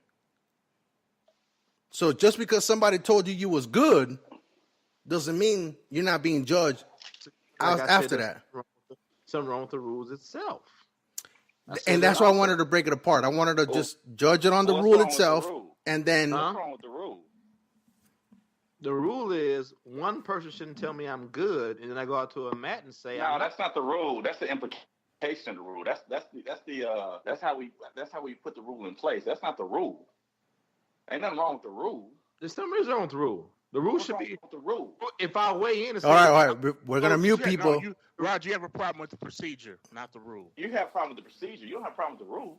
I do have a problem with the rule. If the rule says with the rule, if the y'all niggas keep asking me the same motherfucking thing over and over but again, you keep answering a different question, nigga. Because I'm being asked 3 different things the same fucking time, nigga. We asking the same question, nigga. What's wrong with the rule? What's wrong with the rule? Either the rule is I get to. Roger, what's wrong with the rule? Okay. That's not the rule. That's the procedure. You can talk about the procedure, man. The implementation, man. Implementation of what? Of the rule. The implementation of the rules, which you have an issue with. I have a problem with it. So, Roger, conciliatory, man. I agree with you. There's a problem. I agree with you. Can I agree with you? I can agree with you right now. I'm going to say right now. I hate you right now. I can agree with you. I want to agree with you. There's a problem with the implementation of the rules. Do I got to mute you again? It's not consistent. The state needs to handle that. Okay? But there's also a problem with the coach. Yeah, that's my biggest. Because I'm actually the ref is who he is, and he shouldn't be out there coaching and reffing those kids anyway. Especially after his incident he had back in 2016. Hold on. So when I say he's out there, and they knew he was out there. So when I say the rule, what I'm saying is like when I coach football, and for some odd reason, Little League football had a right. There was the actual referee who will be refereeing the game there at the weigh-ins, and there when all the fucking players checked in to make sure everything was on board. So yes, I'm saying the fucking rule. Procedures. You're talking about the procedures. Procedures or rule. How you want to say it? Okay, so you're talking about the procedures. The rule is what's written in the book. So the procedure or rule should state that the referee. Or referees who will be at this officiating mat or tournament should be there doing weigh-in to make sure everything's above board. Well, I get that to the New Jersey State Commissioner. Yeah, because the rule right now says no coaches allowed in the weigh-in. I said referee, no coach. I ain't saying nothing about coaches, dude. He did, but you need to have an independent body to do that. So you can't have any outside influence, and the referee would be outside influence. When are the weigh-ins? By the way, are the weigh-ins the same day as the match? No, the weigh-ins are up to half an hour before the match starts. You had to have both coaches you had to have a representative from both teams there doing weigh-ins. Wrestling is just a different animal. Yeah, it's weird and fucked up. Yeah, see right there. Half an hour prior to weigh-in period. Wrestlers only, no coaches. Weight check. Yeah, I said reps. I didn't say coaches. No, but I'm saying though, you don't want to have. You need to keep it independent as possible. You don't want a referee in the weigh-in. But what I'm saying is, you can't have a referee should be independent. Yeah, what I'm saying is you can't say independent and then say like at the weigh-in. Everything that makes it okay for a player to be or a wrestler to be in this tournament will be decided, and then a motherfucker who wasn't there says, "No, you can't be there." You can't have it both ways. Here's where I'll say. Okay, check this out. What if I know? Hey, James, do me a favor. Don't Just talk normally. Don't. You're like. Yeah. Don't. Hey, let me ask you something now. Yeah. Just talk normally. Okay. Don't go all the way into the mic. No, okay, check it out. There you go. Let's say that according to the way Roger wants to do it, that everything happens in the weigh-in and that's it. Everything's checked at the weigh-in, and there's nothing can be said after the weigh-in. That's what you're saying. After the weigh-in is done, what's done is done. I'm not saying nothing can be said, but I'm saying like simple things as far as like, is my hair up to par? Is my listen. Check this out. So probably in the weigh-in, they said, okay, your hair is not the proper length, so you're going to have to wear the proper gear for that. Do you have that? Sure. And then I don't know if they check. Obviously, they probably don't check that gear to make sure it's regulation gear. They assume that you and your team knows that, okay, if your hair is a certain length, then you have to put on the proper gear for that. They don't check that gear to make sure it's the proper gear. You say you have it, you take care of it. I get it. For a 2-year, for what we already agreed Roger, with don't get into the microphone like. What's already a 2-year-old rule? These people who are supposed to be checking everybody in have no idea what it's about. For all we know, this is not the only. This may not be the only incident. No, this is the only one we know because it's racially induced. Hey, let me get in on that. Frank brought up a good point, man. And this is what I was trying to say before. I mean, we are quick to blame it on racism, but I was reading through comments, and basically you had people who, are more associated with wrestling than I am. And they had said that it is not uncommon to get these impromptu haircuts. And it may be a black person, it may be a white person. You know what I'm saying? I was talking to a coach a colleague of mine from track, but he also coaches wrestling. And he says if he was in that situation, he just would have plugged in another kid. I would have subbed in my other 135 pounder. You know what I'm saying? And No. That's why I said I consult this because, like I said, I don't know anything about the rules of wrestling.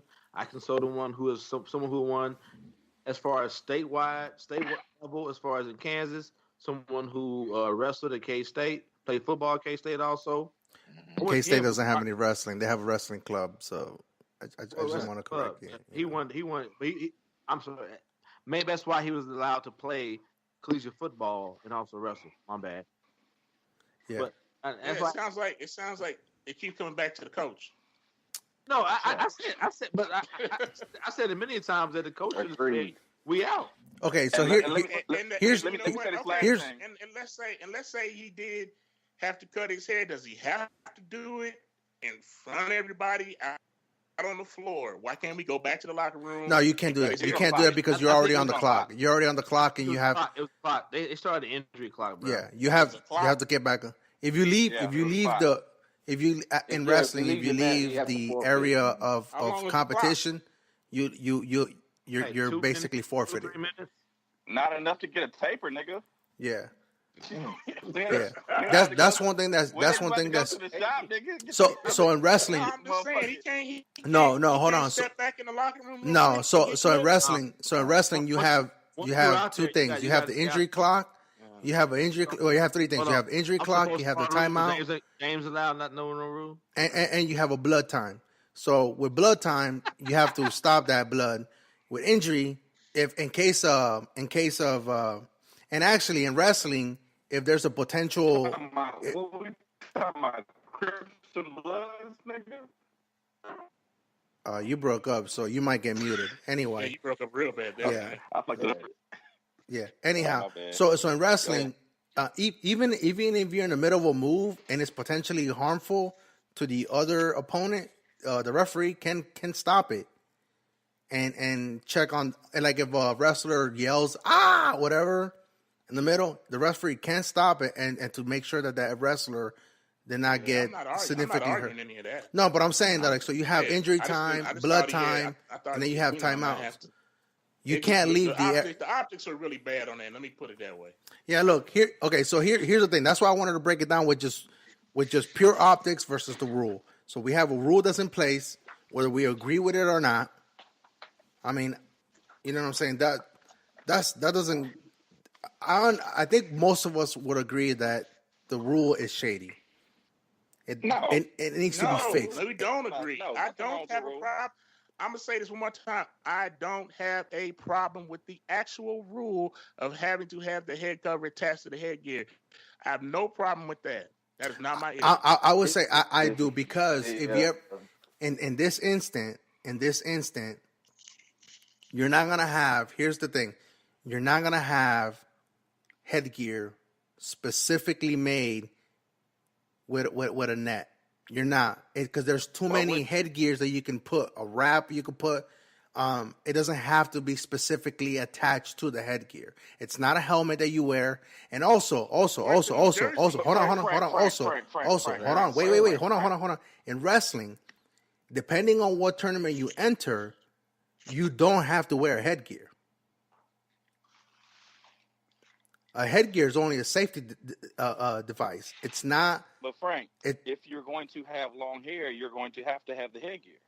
Not necessarily, because if you don't enter a tournament that doesn't require a headgear, doesn't mean that you have to shave your head. Yeah. According to the state of New Jersey, or you have to cut your hair off.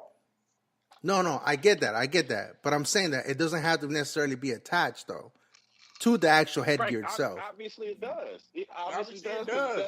In this instance, yeah, it has to be attached to the headgear. Frank. They didn't go in the back and make up some rules before the fucking meeting, man. Right. No. You mean like the way they, you mean that nobody went to the back and interpreted differently? But it's spelled out in black and white. They didn't make this rule up on the spot, Frank. This shit has been thought about. There's been when they make a rule, there is a local. You know what I'm saying? What I'm saying is they break it up into districts, and so you have representatives for a certain district, and that person is in charge of getting the word out to the coaches that this is a rule we're thinking about, and then they will do a study on it. There'll be talks about it. There'll be viability studies, and before they make that rule, it'll be voted on by the principals and the athletic directors in the state. And then, so what I'm saying to you, they're not making a rule and we're going to make this impossible thing for people to do. You're going to have to invent a contraption to put on your head if your hair is... No, they're not doing that. There's already obviously something on the market for people to have. Well, that's true. That's true. I'll stand corrected, because you also have female wrestlers that have to have some type of wrap, and they already have headgears that are already. That's why I think let's try not to get caught up on the actual rule, because I think that's immaterial. All right, so then let's talk about the optics of it. Then I think that's where we're having a lot of the issues. So with the optics, this is my statement on the optics. I think what's happening is people on Facebook who have never been to a wrestling meet, who don't really understand high school athletics. Mm-hmm. Are making comments based on what they see. Like, if you saw a kid out there getting their hair cut by a white woman and a white referee and a white coach standing over him, that shit looks ugly as fuck. But what I'm saying to you is there is something in the culture of that situation that makes sense if you understand the culture. You know what I'm saying? You got people who don't understand the culture condemning the culture. I agree. You know what I'm saying? Mm-hmm. And so... I agree, though. But I'll say that... Let me say, it is fucked up. It's fucked up for the kid. It's fucked up that it happened in general. But what I'm saying is we all want to point to the racist referee, and the referee is racist. And he did point out the kid because he is racist. But what I'm saying is, yes, Roger is correct. 100%. There's a problem with the continuity, but we know that's a problem across sport. We can argue about the catch that slowed down the catch. What was the wide receiver from the Cowboys that caught the catch but wasn't really a catch about 4 years ago? What's his name? We slowed that motherfucker down as slow as we could, and we still can't agree on that shit. Desmond Howard or something? No, it wasn't Desmond Howard, nigga. It's Desmond Bryan. But we still can't agree on that shit. We slowed that motherfucker down as slow as we can slow it down. You know what I'm saying? I hear what you're saying, Joe. And then, that's why I said in the chat group, I feel what you're saying, and you're right. And I just want to get my anger out. You need to be mute, man. My bad, dog. Like I never want to. Nigga, you gonna turn green next? in America in general, dog. But like, it just seems like yes. There are some problems with the rule, and yes. This referee may have been clearly, quote unquote, adhering to the rule, but it just seems very problematic. I hate saying that word. No, that's a good word. Like, That is a good word.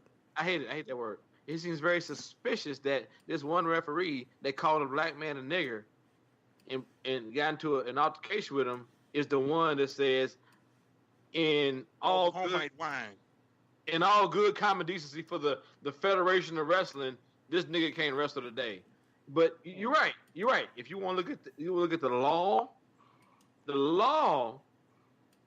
yeah, that dude was right. The referee was right. But as you said here before many a times, but I mean, I won't say that because you also said the law, the rules are fucked up. So I don't need to go into that. If no one listens to the show, I need you to go back and listen to when Joe said what he said. But we all agree that the rules and laws are fucked up when it comes to like allowing whoever to interpret and also have the power to enforce it. So that's where I'm at with it. Like it's like it's further across. No, I'm not gonna. I'm gonna disagree with that. Don't bumble me into that. Who the fuck up, nigga? As I also say that I'm really upset with the coaches because you can't argue for like this is wrong, and then give it to this kid to say you choose because that's the other part. Yeah, that's a false. The way they put that on the kid. Yeah. That's a false illusion of a choice because of course. Wait. Hold on. Nigga, Come out. If a coach argues, hold on. Hold up. Okay. Because of course you held up for everybody else. Can you hold up for me? Frank, hey, Frank, let him finish. I'll mute myself. Because of course, a young kid don't want to let his homeboys down. Don't want to let his school down. He gonna be like, I'm gonna do this. Right. And as adults, Joe, you coach, I've coached, James, you haven't coached, but you being like you've had young people in your charge. Little kids. Yeah, you coach too. So anybody that has a young person in their charge, you understand that they are not going to. They don't want to let everyone down, even though it may not be the right thing. You know what I'm saying? So as a coach, as the adult, you got to step in and say, "Fuck that, fuck this. This ain't right. We not wrestling today." Or like Joe said, you got to get somebody else to wrestle. You can't put that in that young man's hands because he always going to choose. What to him maybe what he thinks is best for the team. Best for the team, which might not be the right thing. Which may not be the best for him, right? Yeah. So like James keeps saying, that's on the coaches. That's on the adults. End of the day, that's on the fucking adults. Yep, I agree. Yep, and I just feel bad for the young brother that he had to go through that. Really, that could have been. That could have been handled so much better in so many different ways. Beforehand, during, and after. Everything could have been done so much better to not have that young brother stand out there and be humiliated like that, and just have to cut it, because. Like it ain't like dreadlocks just grow overnight. Okay, it takes time. But it's only humiliating to you. Dreadlocks in your hair, and they have to just cut it off on a humbug. That's traumatizing, probably too. But those are personal opinions. You're applying that optics personally. Oh yeah, it's personal opinion. It's all personal opinion. Right, but you're applying. But the optics of it is fucked up though, because I mean he's getting. It depends. Joe addressed it earlier. If everybody, Yeah, but Joe addressed it earlier. He mentioned that too. Is if you're not part of that world, if you're not part of that sport, you cannot differentiate whether that's a norm or not. Right. Like I can't sit here. Did you actually watch the video of it? No, I did. I watched the video. Did you see the way that kid looked after the match was over? Did you see the look on his face? But have you watched other kids after a 3-period match how they look?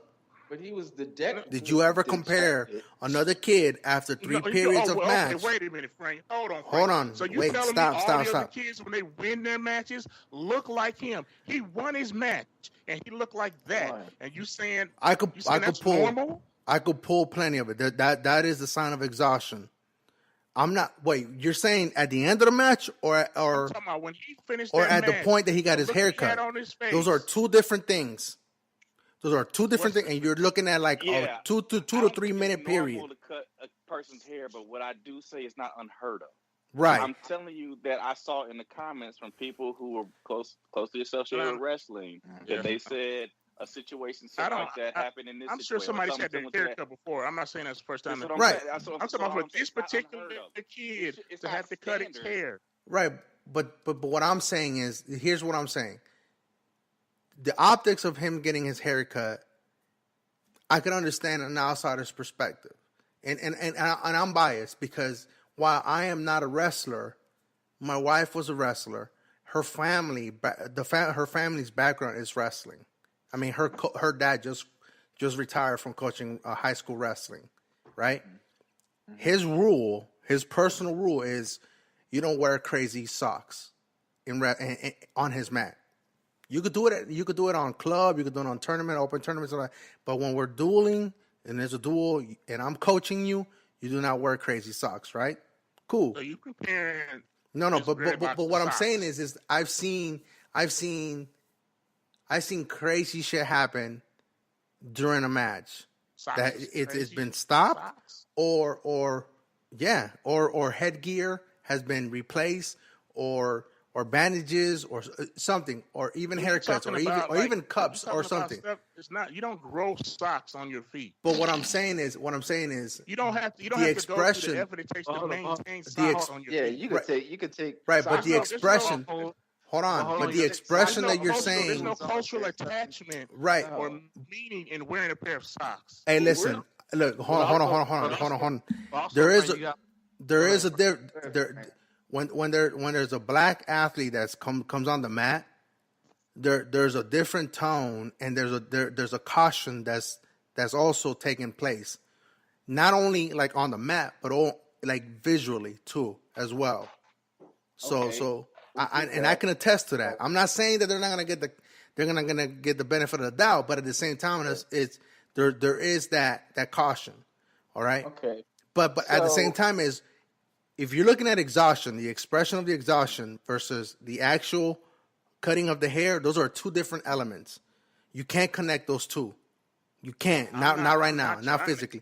Not when the wrestler himself. I'm saying the look on that kid's face after that match that he won. But you watch MMA fighters fight 3 rounds, 3 5-minute rounds. At the end, yes, they're excited and whatnot, but there's an exhaustion level when the final ring. Man, if you're trying to say that the look that kid on his face was exhausting, you were out of your fucking mind. He had to look at that kid was dejected and humiliated at the end of that match. Hold on, Frank, man. Wait, hold on, man. I know the difference between exhaustion, especially after a victory, and dejection. Man, I've been on this earth for a long time, man. I've seen the difference. I don't have to participate in a wrestling match to know either. Yeah, I don't have to. Exactly. When I've seen exhaustion after someone has put in hard work, hard effort, they feel a little excited if they come out victorious. This kid came out victorious. You guys understand that it's an overtime match, right? It wasn't regular overtime. I mean, man, I don't know. Frank, I call bullshit, man. Yeah. I ain't never wrestled, but I played in a basketball game where we had motherfucking 6 overtimes, nigga. Okay. And yeah, my nigga. And when you win, did you look exhausted or did you look depressed? I was tired, nigga. We partied, nigga. It was a way too. We partied, nigga. Okay, I have never seen an athlete. I personally have never seen an athlete look dejected after a victory. That was a young man. That was a young man saying, "I ain't fucking with nobody here right now." Right now, leave me the fuck alone. Hey, he didn't. Hey, in fact, you don't even have to look at him. You can look at the ref. Yeah. Look at the ref. The ref didn't even want to put his hand up. No. The ref had his head hung. Yep. And he wouldn't even look at him. Yeah. Come on, man. Watch it again, Frank. So he's already dejected right here then. Yeah, as a black man who has grown dreads, bro. Hey, dog, it takes some work, dog. And my shit wasn't even that. My shit was down to my shoulders, bro. And that was a fucking investment, bro. That was an investment in like 2 years of my life, because I didn't have no beautician. helped me twist that shit up. That was me, like during my time in Wattsburn. It's Look how part that of your kid look, identity. man. Look how he It's look. part of your I identity. beat his ass, but look how he look, man. He looks depressed. He don't even look. Hey, come on, man. Look, He he had don't even like that. That's hey, leave me the he fuck had a- alone. Yeah, that's that leave me the fuck alone look. That's what that is. He had a part of his identity stripped away from him, man. Yeah. So I mean, Yeah. he's been. So so let's summarize this and then move on to the next thing. I think Thanks, we Joe. all agree that the kid was done wrong. We can go around the room and for the last time, who you put the blame on and move on to the next thing. So me personally, I put it on the coach. Yeah. Coaches. Coach, you yep. Yeah, Coach, I would say I put on the coaches and I put on a system and a rule set. on the state, so the state and the It's coach, not clear. right? It's not clear. Yeah. Okay, Frank, who you got? Well, Frank, who you got? I'll say Frank. the state too because the rules is not a implied consistency. You don't have to get in front of the microphone like this every time, James. Sorry, man. That's why I said. I said the rules and the state and the rules that's not consistent. Frank, who you got? Who's the Hold on, I feel you, James. You always try I to. feel like I'm in court sometimes with this mic here. I'm like, yes, Your I Honor. plead the fifth, Your Honor. No, That nigga Joe Jeff touching me. wow. Oh. Anyway, initially I did put it on the coach, and well, actually initially I put it on the ref. You know what I'm saying? But reading this article, I lean more. The coach should have done more because part of me witnessing other wrestling matches on the collegiate level as well, I seen coaches go up to bat. You know what I'm saying? And the individual coaches, you know, sometimes the game. Frank, we was just gonna give us a quick. Sometimes the game, the match. Frank, we've already explained it. Frank, I gotta get. Hold on. Hey, Frank, I gotta get on the road, man. You know, Frank don't do that. Next thing, Frank. Hey, y'all could get muted too, dog. I mean, it can happen. I have the technology. We have a whole set of podcasts out there, nigga. No, I'm saying, the match. James It's James still there? Hold on, Frank. James. That nigga is Gross. that nigga smiling big as shit right now. anyhow. So, hey, Joe, just so that on the record that, you know, it's been, you know, the match, the sport, whatever. Life itself always is bigger than that moment, right? So I always Frank, we get that segue for the next topic because we got a whole other high school athletic topic that has something to do with it. We can go ahead and move to the next thing. I believe that, but to me, I feel that while the rules are not interpreted well, so that needs to be fixed. I know. The coach. Beats.